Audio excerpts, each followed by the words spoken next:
Nous vivons entourés d'excès, trop d'objets, trop de tâches, trop de stimulation. Peu à peu, cela épuise notre énergie, accapare notre temps et nous éloigne de ce qui compte vraiment. Mais il existe une autre façon de vivre. Un chemin plus léger, intentionnel et conscient. Les habitudes minimalistes sont de petits ajustements du quotidien qui ont le pouvoir de transformer en profondeur notre relation avec notre maison et avec nous-mêmes. Je suis le facilitateur et aujourd'hui, vous allez découvrir 25 habitudes minimalistes qui peuvent améliorer votre vie. Ce ne sont pas des règles rigides, mais des pratiques qui, lorsqu'elles sont adoptées de manière cohérente, apportent paix, clarté et bien-être. Et à la fin, vous découvrirez une habitude bonus puissante, peut-être la plus importante de toutes, et celle qui a eu le plus d'impact pour moi. Commençons par la première. Ignorez les critiques. Peu importe ce que vous faites, il y aura toujours quelqu'un prêt à juger. Si vous décidez de vivre avec moins, on pourrait dire que votre maison est ennuyeuse, que votre style est trop simple, voire que vous ne profitez pas de la vie. Mais la vérité, c'est que personne ne vit votre vie à votre place. Ces gens passent, mais la paix que vous construisez chez vous, elle, reste.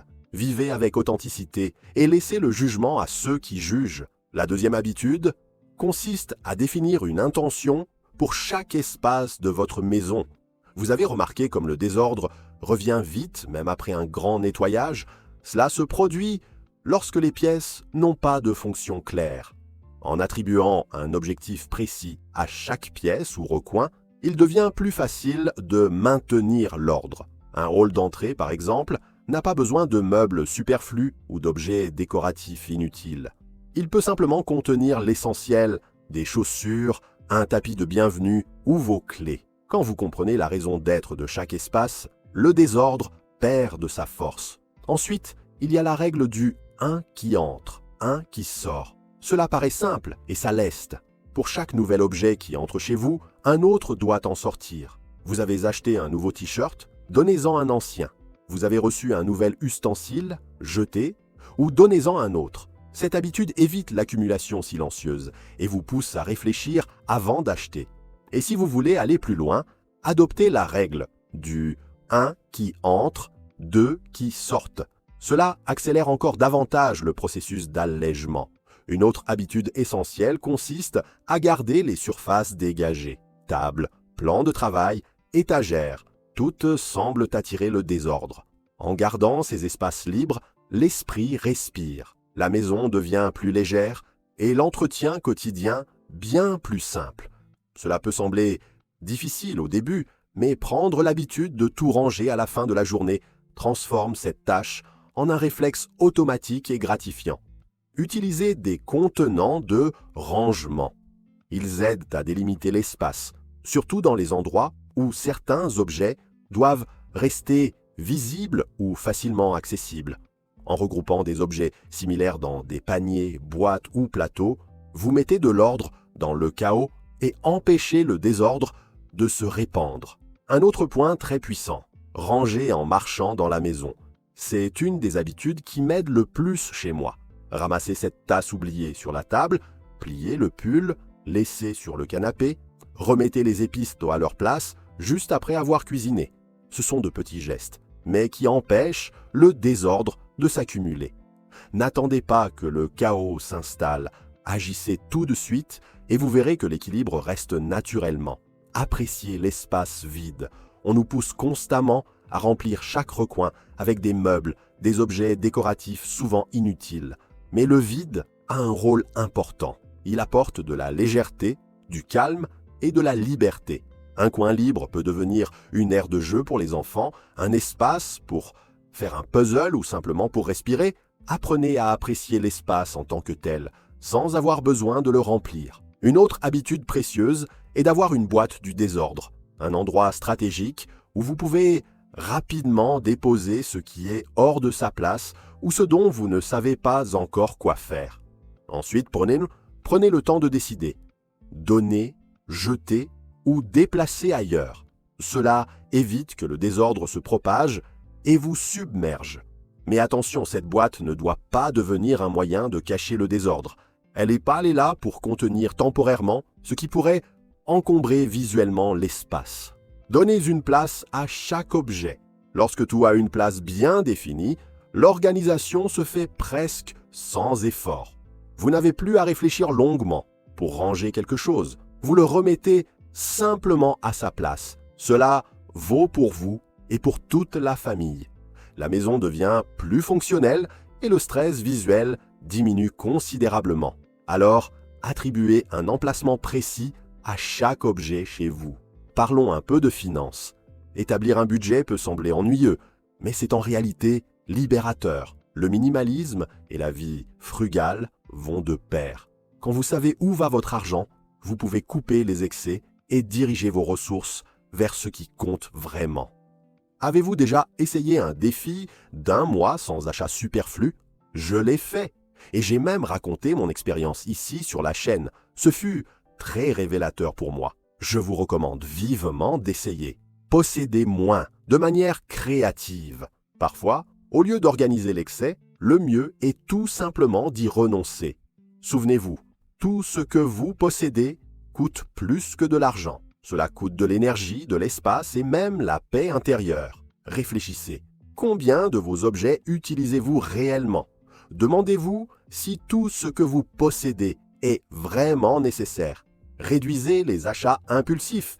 Cette règle a changé ma vie. Combien de fois avez-vous acheté quelque chose que vous avez regretté ensuite? Cela pèse non seulement sur votre budget, mais aussi sur votre espace et votre énergie. Prenez l'habitude de réfléchir à 2 fois avant d'acheter. Et pour cela, la règle des 3 jours est idéale. Vous avez envie d'acheter quelque chose de cher, attendez 3 jours. Si cela a encore du sens après ce délai, alors achetez-le en toute conscience. Apprenez aussi à dire non aux choses gratuites. Stylos publicitaires, échantillons, bouteilles, mugs, porte-clés, tout cela semble inoffensif, mais finit par s'entasser dans vos placards, renforçant le désordre sans même que vous ne vous en rendiez compte. Soyez sélectif, même avec ce qu'on vous donne. Si cela ne vous est d'aucune utilité, ce n'est qu'un objet de plus qui encombre votre vie. Un autre pas important, désactivez les notifications lorsque vous êtes concentré sur quelque chose d'important. Le téléphone sonne, vibre, s'illumine et vous perdez votre concentration. Désactivez tout ce qui n'est pas essentiel. Choisissez des moments pour vous connecter et le reste du temps, vivez pleinement le moment présent. En parlant de cela, peu de gens pensent à cette habitude. Organisez vos applications pour ne pas perdre de temps à chercher ce dont vous avez besoin. Si vous ne les avez pas utilisées depuis plus de 6 mois, vous n'en avez probablement pas besoin. Supprimez ce qui ne vous sert plus. L'excès numérique fatigue, lui aussi, et vous détourne de l'essentiel. En plus de cela, arrêtez de suivre les profils qui vous font du mal. La comparaison sur les réseaux sociaux est un poison silencieux et très actuel. J'en ai été victime pendant longtemps. Ne gardez en visibilité que ce qui vous inspire, vous enseigne ou vous apporte de la joie. Le reste, mettez en sourdine ou supprimez. Vous méritez de consommer un contenu qui nourrit votre esprit, pas l'inverse. Réduisez votre temps d'écran. La vie se passe en dehors des écrans. Plutôt que de regarder quelqu'un cuisiner, allez en cuisine. Au lieu de regarder quelqu'un lire, prenez un livre. Vivre vraiment, c'est bien mieux que de regarder les autres vivre. Maintenant, regardez votre armoire.